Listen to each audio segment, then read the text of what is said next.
Uy! Uy, mga ka-winner, magandang hapon sa inyo. Mapagpalang araw po sa lahat mga ka-winner.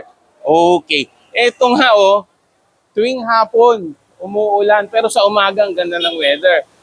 Paano kung may baby ka pa? Or may mga bata, di ba? Yung mga sensitive about the weather, okay, yung parents natin, yung parents mo, na parang konting ulan, init lang, hatching na, bahing na, lagnat, nakatinlala mo, nanubo na. Ay, nako. Ka-winner, tignan mo simplehan mo lang Tignan mo yung mga kliyente namin sa loob. Pasok na tayo. Simplehan mo lang yung mga kliyente naming mga yan, yung iba dyan, employed.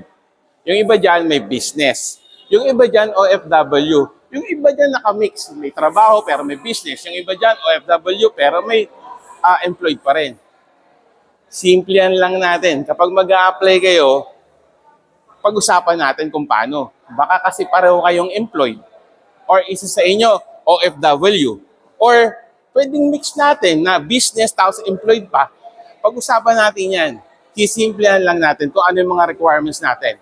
Fill up application, kapag na-approve, schedule tayo.